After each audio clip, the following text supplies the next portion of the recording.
Raz, I found something out today. What'd you find out? I found out that I'm half hillbilly.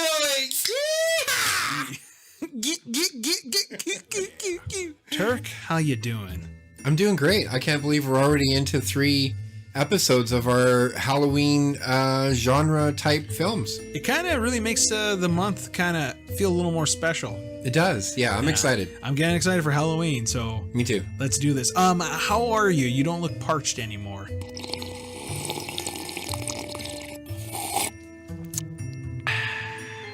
No, I'm very good. I am lubed up and ready to go. It's nice to see you sober from last episode's bloodbath that you were out of control, but we got you back on the booze.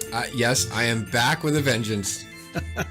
Okay, so we got a fun retro roundtable. This one, we're going all the way back to Virginia. That's right, we're doing Tucker and Dale versus Evil. It's a 2010 black comedy horror film right up our alley. Yep. It was directed by Eli Craig and written by Craig and Morgan Jurgensen. It stars Tyler Labine, Ellen Tudyk, Katrina Bowden. I don't know the other people. Basically, who cares? These are. We'll call them fucking college students. Really, the only person I know in this film is Alan Tudyk, who was K2SO. He was in iRobot. He was in Dodgeball. He's in Firefly. Okay. Josh Whedon's show that's really popular with a lot of people, but Josh Whedon is not really popular these days. Nope. And he's all kinds of movies. He was in Aladdin. He played Iago in the live action. He's the man in this movie. So the rest I don't know, but that Katrina, she's pretty tasty. Mm-hmm. We love our female representation. Yeah, so you can tell we like to have lots of female representation. So all our female listeners out there, we appreciate your representation. That's right. Okay, this movie it's pure gold. It is. In my opinion, it's the Dumb and Dumber of horror comedy. Yeah, I think that's a good way to kind of describe it. I think it's like a hidden treasure. I never knew about this movie. This movie just kind of I just out of nowhere discovered this. I think I was high on watching Ash vs. the Evil Dead. I needed a fix for some zany horror comedy. And for whatever reason, I watched a review on another YouTube channel. And I'm like, maybe I'll give it a go. I saw it was on Netflix. All right, I'll give it a watch. And then when I watched it, I'm like, holy shit, this is awesome. Yeah, no, this is a great watch. I believe I probably rented this one at some point. Someone had told me to check it out, and I did. And I laughed my ass off. It was just something I've never seen before. It's a really different spin on basically a horror film. Yeah, it is. And the premise is pretty simple. It's really 2 harmless hillbilly mountain men are headed to a newly acquired vacation home in the woods to fix it up and get some R&R, but after a misunderstanding at a roadside store with some college kids who think Tucker and Dale are hillbilly psychopaths, the wheels are set in motion for a bloody battle for survival. It's just a great big misunderstanding is what this movie is. Which just makes it so funny. I always wonder, how come a movie like this hasn't really been thought of before? Yeah. It's a perfect, you take the hillbilly killers versus, preppy college kids, smother it with, gleeful, dark humor, laugh-out moments with, and the best part is the inventive ways that people die. Yes.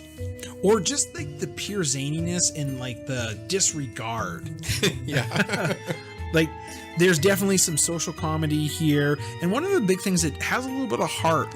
Basically, this movie's maybe don't judge a book by its cover. That's right. Yeah, especially hillbillies. When you go to Hicktown. And it has the old opposite attract, it's a cute story between the one hillbilly and the beautiful blonde. Dale. Yeah. Yeah, Dale. Yeah. Dale. I do recognize Dale the only thing I recognize him from, Zachariah Make a Prawn video. Okay. He plays basically a drunk hockey fan that stumbles into the cafe while they're filming their. Okay. And they forgot to lock the door. Oh. I recognize him from that. Okay. Other than that, I have not seen this guy in anything else. Right. Yeah, me neither. But he's great. He plays a harmless teddy bear. Yeah, he is. Again, when I watched it, it holds up really good. Everything works. The only thing I would say towards the end, it gets a little bit sloppy in the kind of finale and how, but other than that, I just think it's top notch kind of Yes. fun zany writing. Yeah, it is. I always thought this film like had a neat trick of like unfolds from the hillbillies' viewpoint, where the carnage that pools gets increasingly difficult for them to explain in spite of their innocence. I always thought that was pretty funny, especially when they're trying to explain to the cop. Yeah. Each death is logical from the college students' perspective, and why they think that they're some psychopath murders is very logical, because they feel, when they see everything's out of context, and I love this movie for it. Oh, howdy ho, officer. We've had a doozy of a day. Yeah, so we catch up with the college students first overall, and they're traveling down the highway, and they're having a good time, and they're talking, and they're dressed all preppy like, and they're worrying about where the beer's at, and they forgot to bring the beer with them, and so they show up at a gas station, and they're looking for beer, and this is where they kind of come in contact with Tucker and Dale, and Dale's in there, and he's trying to get supplies, and they kind of before that, they pass him on the highway, and they look at these two hillbillies drive past him, and Dale's like leaning out the window with this really stupid look, like blank look on his face, and the music that plays in the background is like this creepy, eerie music. So it makes you like think. Well, the movie right off the bat kind of starts it off that we're getting from the college students' perspective. So they're, like you said, they forgot the beer, but the one guy had joints, so they're doing okay. Yeah. And you kind of see already like which one of them is kind of like the leader out of the bunch, where you have the one guy. When I was watching Chad. Chad, he looks like a little Chris Evans. A little bit. He looks. Yes, he does. Yeah. Yes, he does. But yeah, he's definitely a Chad. He's definitely a Chad. He definitely is. Because any Chad I've ever known as a kid has been just like him. Yeah, definitely. Like, you could just tell these are people that. Sorry for all you Chads out there. Sorry, but we got to call it like it is. Yeah, Karen's have their own issues. Chads, you got yours. Yeah, Chads are usually good with the ladies, so just that's right. Fucking douche. Keep that in mind. But yeah, he's great. He's great as kind of the antagonist of this movie. He is. They stop at the store and they're in there and they're going to get some beer. And I liked interaction with the Tucker with the clerk there, because the clerk has a real southern accent. That's right. Yeah. So they see them and they're like, oh my god, we got to get out of this gas station. We're gonna get, because clearly these kids probably watched a lot of Texas Chainsaw Massacre horror flicks. Yeah. And so is it just like this in Virginia? Going up and no idea. I've never been there, so I don't know. I'd be like kind of curious, is like, holy cow, because like when we go out to the bush in our area, the people are not that kind of hillbilly-ish. No, but nothing like doing a little bit of stereotype, and no big deal. This is where Allison runs into on the shelf or on the aisle. She's gonna pick up, what was she gonna grab? But she grabs the item, and right beside the pickled eggs, we see Dale. Just staring right through the little peephole there, or through the shelf. Through the shelf. That's right. Yeah, he's on the other side. Yeah, and then he stares. Yeah, and then he like runs away because he's like a little scared kitten. Hey, like. Well, yeah, he has a confidence thing. He does. Yeah, and so of course I just love he buys like a 10-pound thing of pickled eggs, and then they're out there and they're staring at the students, and he's telling Dale, like Tucker is like, man, have you seen everything so beautiful? And of course, typical Tucker, she's okay. Yeah.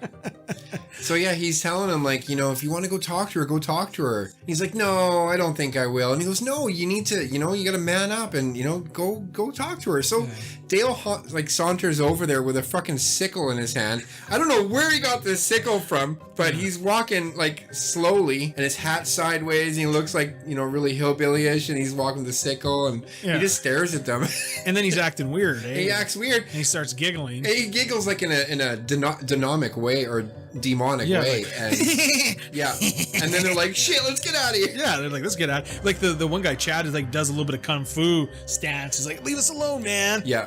So we go off. Poor Dale. Yeah, just like, holy shit, right? But then we catch up with Dale and Tucker when they're driving, and of course I love that they're drinking and driving. Yeah. And you notice on the truck, end gate is down. They got the freaking boat on top of the hood. Yep. And they're drinking beer, and you see in the windshield this huge crack. So just great effect that, okay, these guys are hillbillies. Well, they probably knocked on some Virginia door and said, hey, can we borrow your truck for a little bit? Yeah, it looks like that they, yeah. When he's talking about Dale to go pick up, go talk to that Allison girl there. I just like how he's like, you're a good looking man, more or less. Oh, and you got a big heart. So that's 2 things. Yeah. So he's not really helping his confidence. No, he's not. They get pulled over by a cop. And of course, Tucker he spills his beer into his crotch.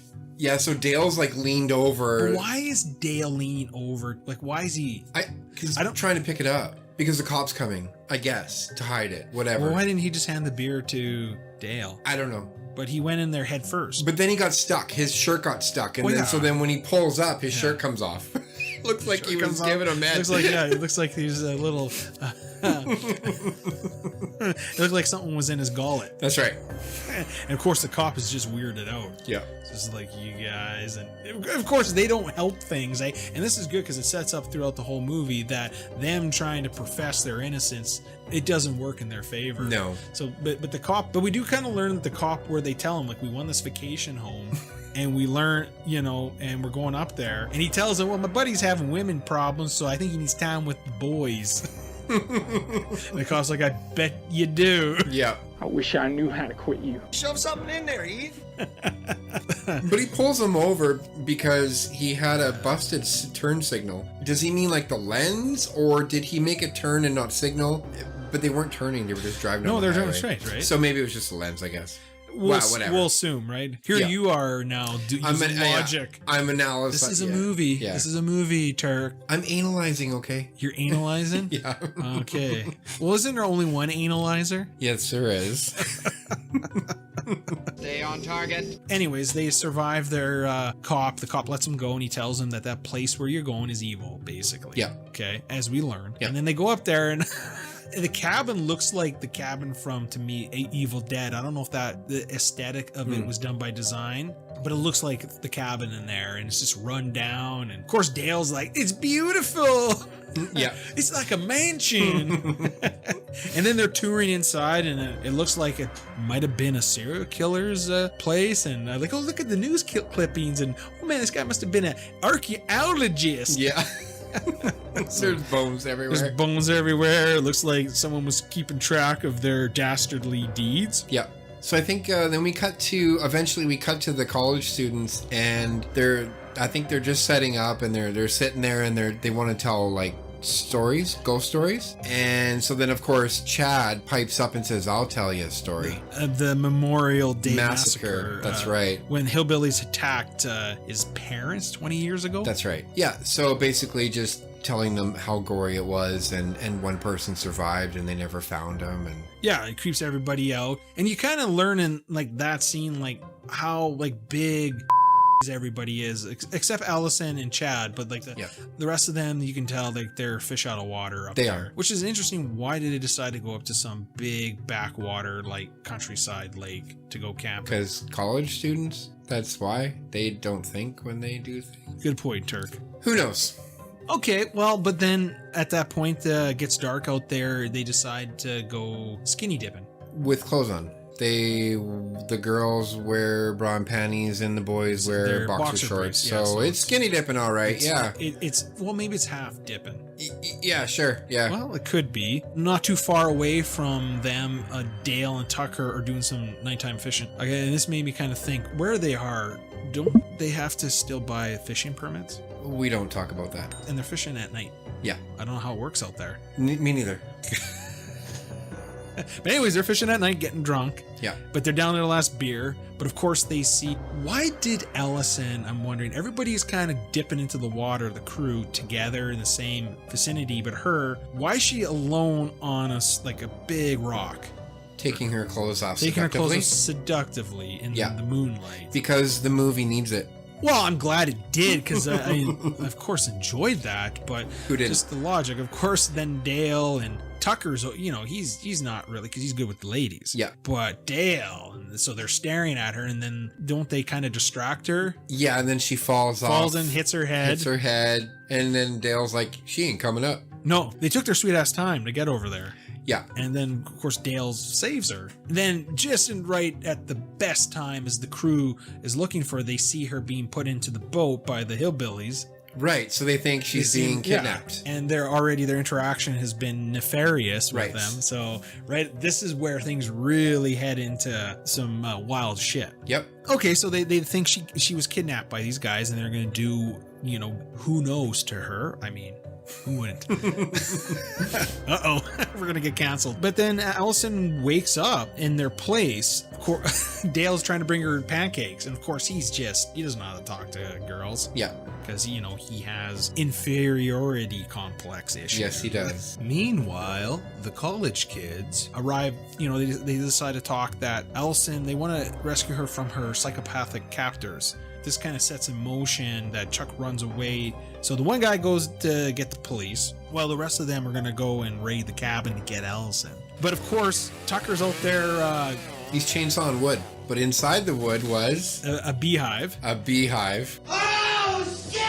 And so he enrages the bees, and this is an awesome scene. Yeah. Best, I don't know how they laid it out, but he comes out there like the Texas Chainsaw Massacre, wild, all these bees, and then these kids, they see this and they run for it, and it's awesome. So he's running. Yeah, they think that they misinterpret it as hostility. Yeah. And they all scatter through the woods, and I just love this. He's screaming, and he's running with that one guy that has his name on his shirt. Yep. That one guy accidentally, Mitch is his name, impales himself on the broken tree.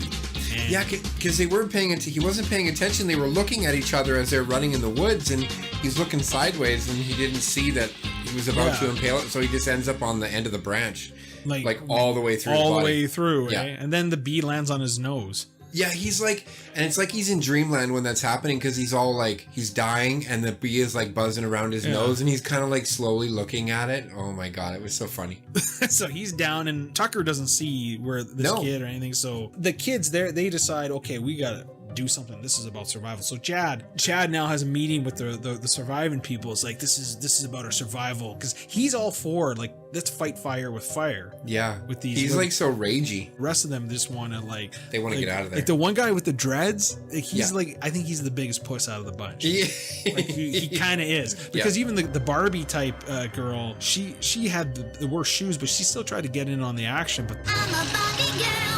The one guy, She did. I'm good. We get a nice little scene where Allison and Dale, they kind of get to know each other. They're going back and forth. He kind of tells her how he's stupid, but he's really smart. Yeah. We get to see Allison's flat back, and she's looking good. Mm-hmm. But also she's smart. She's in pre-psychology or something like that, undergraduate. We're learning that we shouldn't judge these two by what we perceive them by the stereotypes, right? So it's good bringing them together. But of course, Tucker comes in there because he's all swollen and He's stung by bees. Yeah.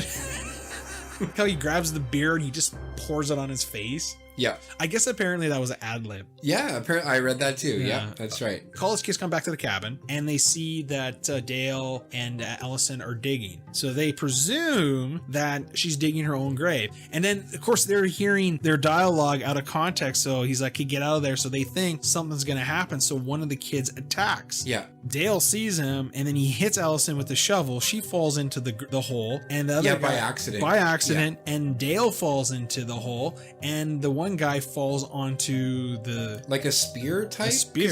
Wasn't he coming? Because he had a spear. He had a spear. He was running with the spear, and he ends up impaling himself on his own spear. Just impales himself. But that's not the end of it, because they assume that the hillbillies killed the other two. So we see Tucker trying. Like, he's at the woodchipper now, which it kind of is like, oh man, they really. Where did they get that woodchipper? But the one guy comes at him.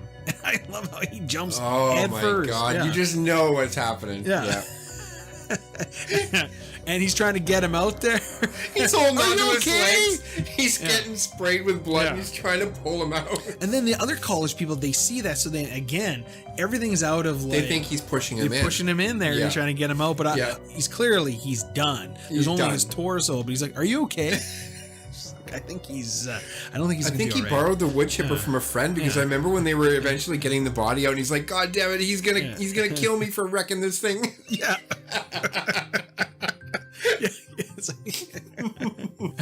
So Tucker and Dale kind of deduce that they think these college kids are part of some type of self-deleting ritual pact, and that contacting the police will make them murder suspects, which how could you not like blame that? That's right. He says that they've made a pact to come out here and kill themselves. Yeah. It's like that. Yeah. Like it's like they're on the sick thing. And then they kind of think, oh, but they're also that why they want to get Allison. Because Dale assumed that the guy with the spear was trying to kill Allison. So they think, oh, they're going to make sure she dies. Right. Yeah. So they're protecting her. Yeah. They're trying to protect her. Then that Chuck, the guy that went and got the sheriff, comes back with him. Yes. And so the sheriff, and they're all like, okay, we're going to get these hillbilly murderers. So the sheriff kind of talks to them, and they're trying to explain the situation, like, you know, these kids just I came out of nowhere trying to kill themselves on my property.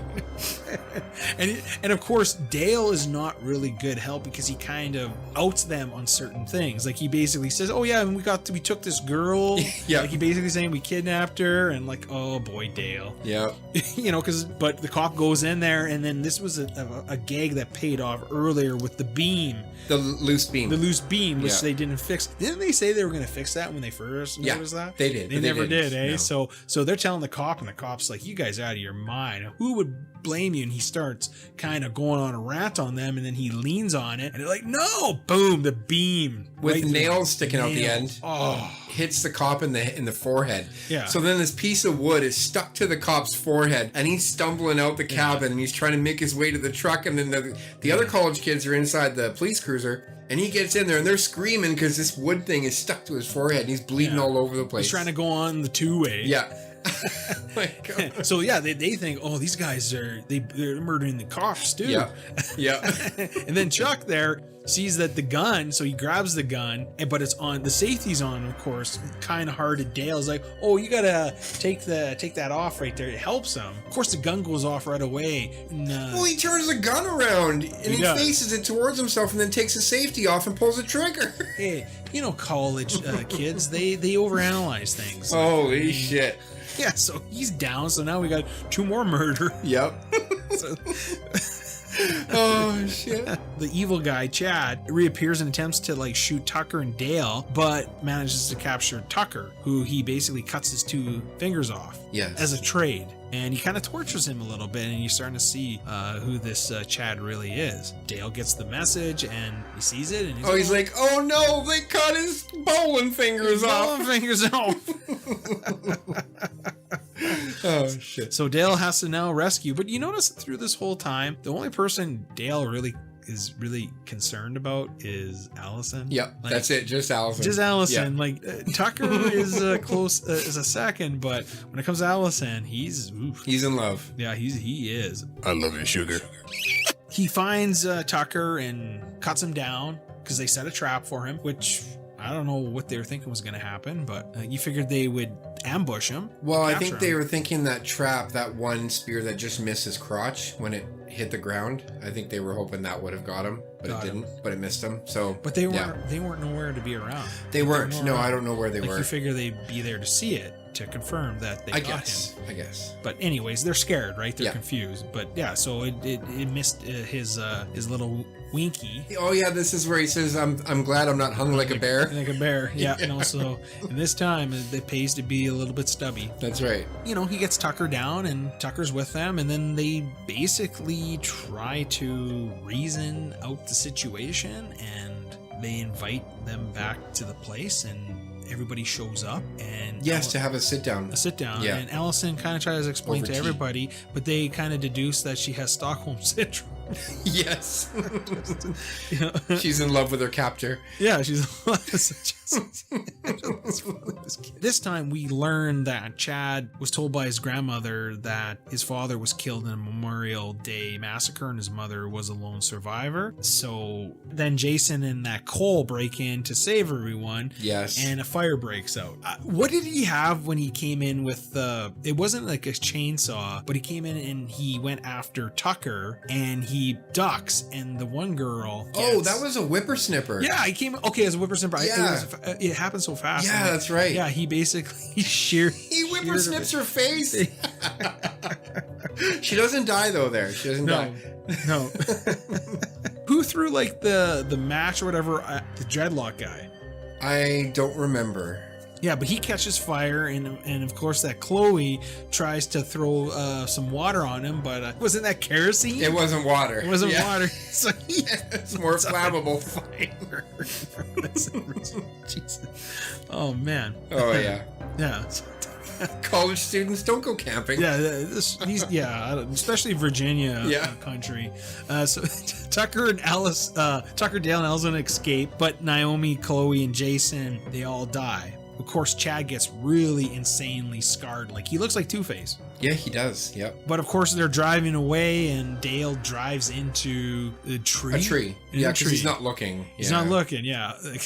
And then we learn that Allison is taken. So they think this is where it gets a little bit goofy, that he goes full villain mode there, that Chad. He does. And he like, why wouldn't he? He was half villain when they got there almost. Well, it's true. The guy he was so He was abrasive. creepy. He was pretty creepy. Yeah. He was trying to kill these and get these hillbillies. Yeah, but now it's down to revenge. But he had them. They were all knocked out in the truck. Yeah. But he basically pulls Tucker out, throws him on the ground because Tucker's injured. Yeah, and then he kidnaps Allison. Yeah, and he takes Allison. He kidnaps a girl that he wanted to date. Yeah. Because remember they had that scene where he's like, I know you're not like the others. You and I are cut from the same cloth. Do you know what I mean? It's like, what? You stupid idiot. Yeah, stupid idiot. What does that even mean? But yeah, you can tell he wanted Allison. But he wanted her so bad he took her to like a sawmill. Yeah. And tied her up on it, and then he basically talks about... This is taken out of a cartoon. This scene is taken out of a cartoon. The shit you see in cartoons all the time. This is very where cartoony. Things get a little bit goofy, but yeah, it is what it is. He goes full on like cartoon villain. With a good pep talk from Tucker, Dale gets kind of the courage and confidence to go and rescue Allison. Yes. And I like how he dresses up basically like killer chainsaw guy. Because he busts in there and Allison's like, oh my God. Yeah. Oh, is this me? Is this me? he's got the welder mask on. Yeah. He's got the gloves. But then he kind of has a tussle with Chad, and he's trying to save, because Chad's now turns on the table saw, and he's because he can't have her. Or what I like to think that he wants to share her, so he figures if I saw her in half, each of them can get Ooh, good take. What's better than one Allison? Two Allisons. Mm-hmm.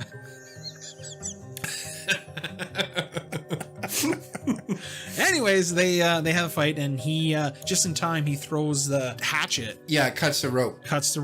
And she's free, and then they run away and they go up to the office where they briefly get some information, where they see these newspaper clippings, and they learn, because there's a picture of one of the hillbillies that massacred the people, because his mother was knocked up by one of the hillbillies. Yep. And that's why Chad is Chad. That makes Chad half hillbilly. Half hillbilly. So, because his dad was never found. That's right. Well, if he even existed, it was just some boyfriend. They have a fight and whatever, and he falls out the window. Well, they confront Chad, and when he shows up, and he's like, Chad, listen, you're half hillbilly. And he's like, no, it can't be. No. Just his whole world is like, he doesn't even care about he's deformed. He didn't care about the burn on his face. Yeah. And I'm half hillbilly. Oh, yeah. He just can't handle it. Oh, that's the worst. He's kind of like went full Voldemort there. He did. Well, what they used to get Chad incapacitated was, earlier in the film, he talks about can't having chamomile tea because it reacts with his asthma. Yeah. And so later on at the end of the film, he finds a package of chamomile tea, and he throws the powder or the tea powder, whatever, in his face, and then he can't breathe. And that's when makes him, go out the window. Go out the window and he falls. Actually, that was really well placed in the movie, that with his asthma, they even says earlier. But I always liked earlier in the movie to go back there when he takes a drag of the joint, and then he puffs. Yeah, gee, I know some people like that. That kind of reminded me of Dark Matter. So then after that we get to see Tucker in the hospital, and he's recuperating from his injuries, and they sewed 2 fingers back on, but one is a female finger. Did you notice it was a painted nail? Yeah. He's like, I don't remember my finger looking like that. Oh no, that's pretty good. Pretty good. Yeah, no, it looks pretty close.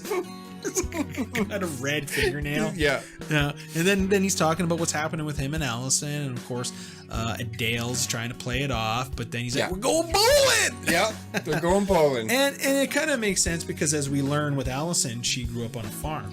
She did. That's why she was helping him dig Yeah. the hole, because she loved working out. Yeah, she liked that. So going bowling is like a dream date for her. That's right. And then, we get to the bowling alley and they're having a good time. And then Dale, he kind of talks to a toothless hillbilly there and telling him, you just got to go for things. You got to have the confidence. So he takes off, and then Allison and him are sharing a great moment. They're kissing and it's looking good. And in the background, we just see him punch that girl, caveman style. And then, of course, they're like, fuck it. Yeah. Well, that same guy, when after she bowled, he's like, oh, that girl's got a good set of bowling fingers. Bowling fingers, yeah. Yeah, I thought that was cute. Also, as we know, Chad does survive because in the beginning of the film, the news lady and camera guy, they get ambushed by him. That's right. Well, that's basically Tucker and Dale versus Evil. It's a Yeah, quick that was movie. a It's fun movie.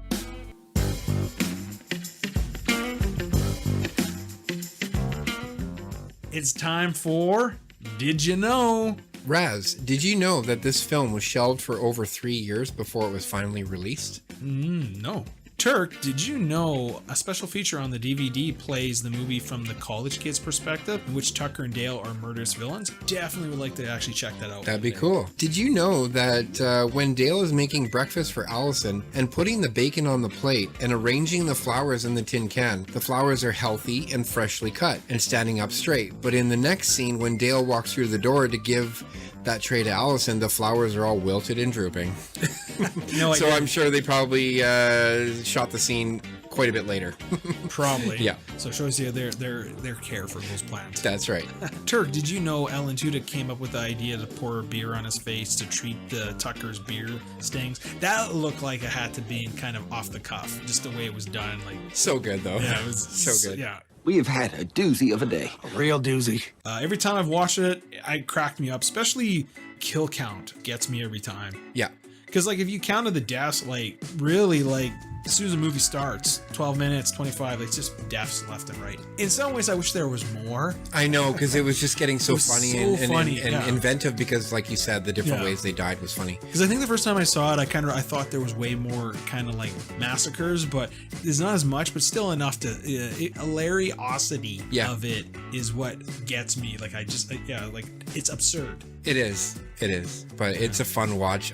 Definitely recommend watching this one every year for Halloween. It's if you love gore but you love comedy, this is your perfect mix. Yeah, like to me, this is like Ash versus Evil Dead, or Evil Dead without the supernatural element in it. Yeah. Because it has that kind of zany. So, like, if you're a fan of this type of genre, you should have a lot of fun with this, because this is one of those movies just out of nowhere. I'm like, I'll watch it. I had a fun time watching it. And Me too. All right, well, thanks for joining us on this awesome Halloween flick, and we hope to see you again.